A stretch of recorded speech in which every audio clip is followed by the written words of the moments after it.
start of the 2012 IJF World Circuit. The Paris Grand Slam at the legendary Bercy Stadium. France is judo crazy, and the arena was packed full of fans that have come from all over the country to watch their national heroes in action. The media swarms over the stadium in anticipation of French fighters taking to the tatami, knowing that amongst them are two of the best in the world, Renair and Decos, who were each awarded the Judoka of the Year from France's #1 judo magazine in front of an adoring home crowd. Paris is the last ranking Grand Slam before the London Olympics, and fighters have flocked here from all over the globe in the scramble for a last-minute ranking boost. Although no fighter needs encouragement to fight in such an awe-inspiring atmosphere at the Bercy Stadium. In Almaty, Kazakhstan, just 3 weeks ago, the 2011 circuit closed with the World Masters, the events of which left everyone all the more eager to see how Paris would unfold. So at the draw, all eyes were looking to see who would take pole position in the run-up to the main event, the Olympic Games. Especially in the under 60 kilos category, where up until Almaty, two-time world champion and world #1 Soborov reigned supreme.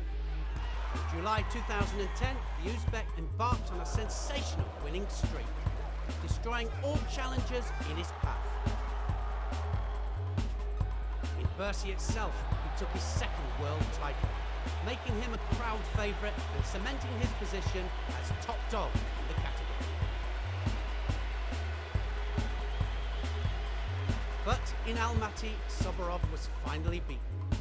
In the final, he was foot-swept by Russia's young dynamo, Galstyan, for a second Wazari, and tasted defeat for the first time in nearly 2 years. With just 6 months until the Olympic Games, the question on everyone's lips in Paris was, would Soborov come back fighting? And the answer was yes. In the eliminations, he was his usual dangerous self, with Ippon wins over Chet Petrikov and Russia's Mushvidabadze. Then, in his semi-final, he proved his resolve was still intact as he dug deep against the tricky young Korean, Jang. He stayed focused and out-gripped his opponent, putting in more attacks and dominating the fight. The contest went to a judge's decision. The verdict was unanimous. White. Soborov was into the final. One more fight and he would have the perfect comeback. But up against him was Kim of Korea, who looked formidable on his path to the final. After a huge uchimata in his opening bout, he showed off his ashiwaza with a breathtaking kosotogaki for another ippon. In the semi-final against world #6 Papanashvili, he produced a majestic Hizaguruma that sent him soaring into the final against Soborov. Would the young pretender rise to the challenge, or would Soborov reinforce his dominance? Soborov then really is out here just to say, I am back, I am the #1, and we've really got to ask the question as to whether the Masters has really affected his mind. And look at Kim, look how determined he is. He gave him a really big scare the last time they fought, and Soborov very cold all over her. Oh, look at that. Well, Soborov is back. That was absolutely incredible, and it's all within 10 seconds, that's for sure. And, well, Kim scored so fantastically with that Kosoto earlier on in the day, but this time he comes unstuck and Soborov changes the direction. There's the Kosoto. Soborov twists from the top and he hand assists it over. And it was brilliant stuff from him, and you can't teach that kind of reaction. Action-reaction, Kim attacked with the Kosoto, and a massive Ouchi there from Soborov puts him back on top. Even in the cauldron of Bercy, the Japanese women proved formidable in the female weight categories. Fukumi at under 48 kilograms, Nishida at under 52 kilograms, Tanaka at under 63 kilograms, Takamoto at over 78 kilograms, all won gold medals in Paris. Brazil's Menezes, the world number 3 at under 48 kilograms, lost by penalties to Fukumi, who replaced her Japanese teammate Asami as world number 1. Nishida, meanwhile, overcame Mongolia's Monkbatar, world number 3. 2 Wazari scores from Nishida, the first a foot sweep, and the second a counter-attack secured the title for Nishida. World number 1 is the big favourite to take gold in London. Korea's Jung had no answer to the groundwork strength of Tanaka in the under 63 kilos final. Her 25-second pin scored Ippon. She was promoted from 12 to 6 in the rankings. Takamoto's superior attack rate was too much for Russia's Ivashenko. The judges voted 3-0 Takamoto, which further strengthened her position as world number 1. The final of the under 66 kilos category went down to the wire.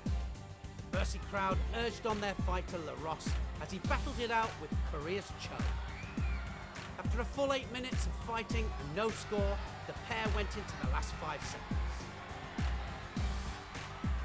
At the very death, LaRosse put in one last attack.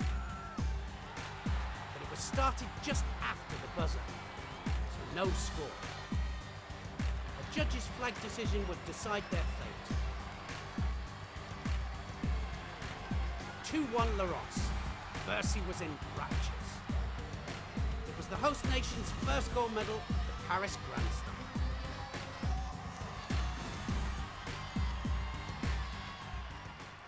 One of France's real superstars is their triple world champion, Lucy Decosse. On the IJF Grand Slam circuit, Decosse went unbeaten for the entire 2010 and 2011 seasons. Despite this, Decosse carries a very steely look. She's not yet won the Olympics. She knows that at 30, London is her last chance. After Ippon in her first contest, she came up against Polling of the Netherlands. A nice piece of footwork was followed by a quick transition into a hold down.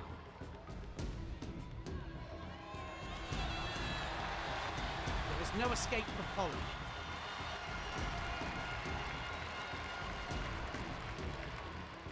Ippon for Decosse, and she was into the quarter-final. Her opponent there was Tunisia's Miled. A classic Decosse moment finished the fight in an instant. Bercy was hungry for more. But in the semi-final, Decosse could not put away Korea's Hwang for Ippon. It went the distance. 2-0 to Decosse on penalties. Into the final, where she met Japan's Takamoto. The final was a war for Decosse. Takamoto's strong gripping pushed her to the brink of exhaustion. Takamoto, the world number 4, exploded out of the blocks, attacking Decosse from every angle. Penalty Decosse. She had the work to do. In came the attacks. Decosse on the front foot. Penalty to Takamoto. It never goes the distance for Decosse, but on this one occasion, her fate would not be decided by her.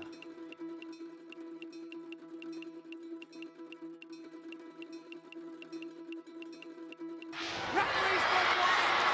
Two judges have gone blue. Takamoto does it. And she did it in style.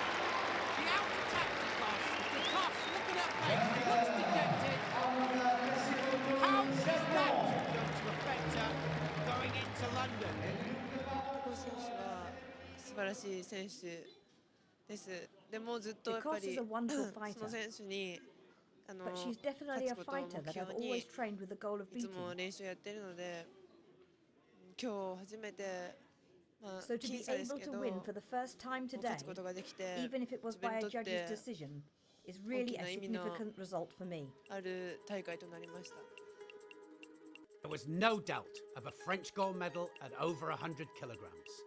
The incredible Teddy Riner made history last summer when he took his 5th World Championships here in Bercy, Paris.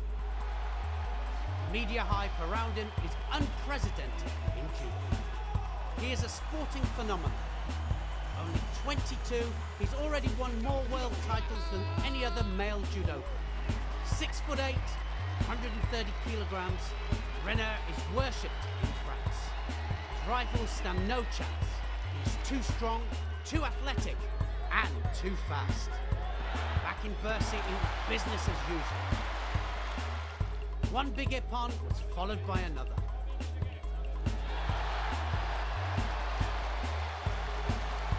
In the semi-final, Renner was up against Uzbekistan's Tangriev, the man who stopped him from winning gold at the 2008 Olympic Games. A brilliant burst of speed and power, and it was all over. Tangriev was one of the two remaining ghosts that Renner has laid to rest. The other is that Olympic title. Renner was in the final again, and there would only be one outcome. So Teddy Renner then, he's the darling of this crowd, that's for sure, and this is his arena. Silver, well, the winner 3 weeks ago at the World Masters, but got his work cut out here against Renner, especially against this crowd as well. So Renner has scored ippon every match. The equivalent of a knockout in boxing. There's Osodagari, scores a Yuko, and he's going for a strangle. And look at that, he's got the leverage and he's got the submission, and Silva couldn't do anything about it. He made that look so easy, Teddy Renner, and all within a minute. Big smile from him. There was the Osodagari that started it off, took him onto his side. Then he followed it straight through, looking for the strangle, and right the way round the neck there, gets the leverage, sends his hips forwards, and he gets the submission there. Silva taps the mat. It's another gold medal for Renner, but only one left for him to win, and that is the Olympic title. I'm going to do what it takes. Put in the work and go the extra mile. I will give it 100% and more, all for the Olympic Games. The women's under 57 kilos category, however, is still very much up for grabs. World number 1 Matsumoto of Japan is just about hanging on to the number 1 spot. Fighting here in Paris is her biggest rival, the world number 3 Montero of Portugal. In Tokyo 2010, Matsumoto triumphed to become world champion. But Montero got her revenge in Baku to win the World Masters 6 months later. In Almaty, Matsumoto was gunning for her nemesis and took her down with a ruthless strangle for ippon and the gold medal. But with Matsumoto resting up, Montero is in Paris to send her a message. On the way to the final, she was unstoppable, throwing Fernandez of Spain for 2 Wazari scores, before dropping underneath Loco of France for ippon. Coming through the other side of the draw was Matsumoto's other challenger, her compatriot, Sato. It was Sato that defeated Matsumoto in Bercy at the World Championships in the summer, crushing her hopes of becoming a double world champion. She then went on to throw Brazil's Silva for ippon in the final and become world champion for the first time. Sato is a groundwork specialist who often uses pins to win her contests. True to form, she immobilised both Rabu of France and then Zabladina of Russia to reach the final.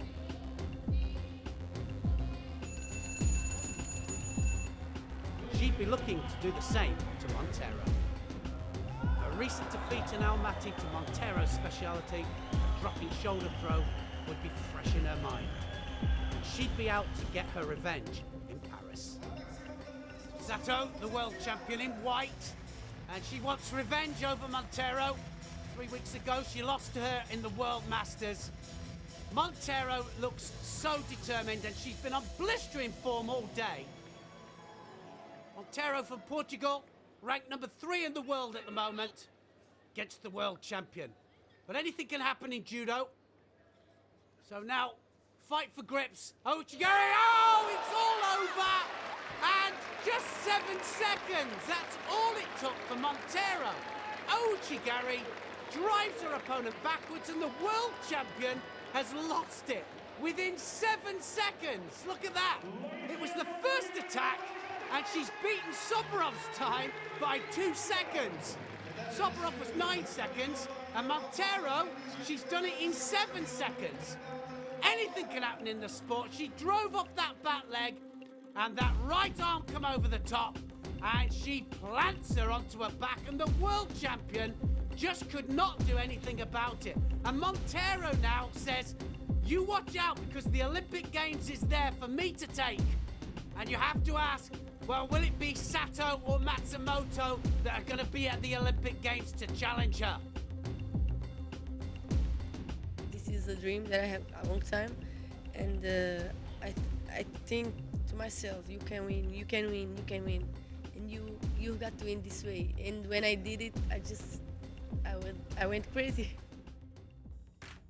Judo is unlike any other sport. In contrast to Montero's 7 seconds, Mongolia's Sanjargul left it to the last possible moment of the under 73 kilos final. Ippon, with no seconds left on the scoreboard.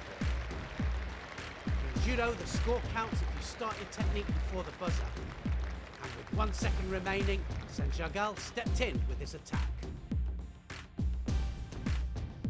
A dramatic piece of action from a dramatic sport.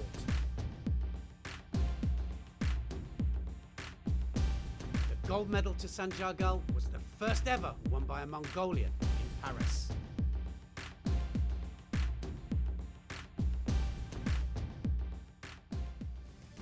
Mongolia were not finished there.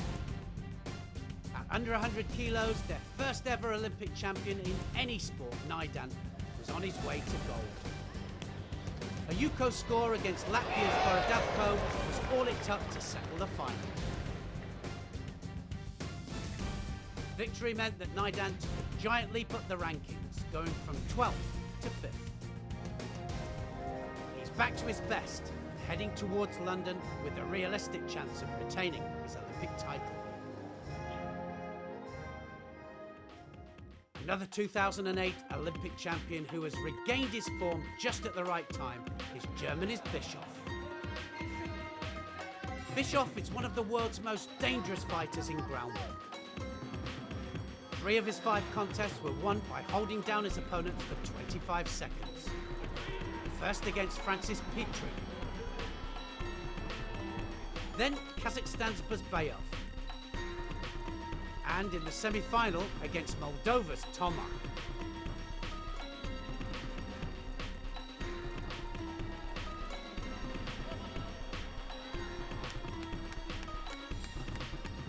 In the final, Bischoff overcame Italy's Chiano by penalties. It launched him into the world's top 4 at under 81 kilograms.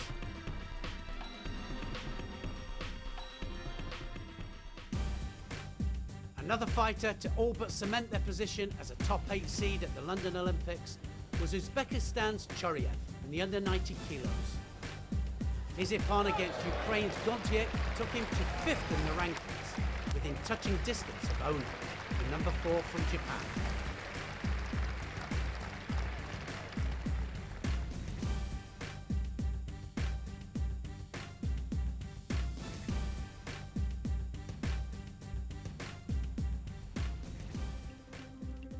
Yet again, it was the top 4 seeds who qualified for the semi-finals of a fascinating under 78 kilograms.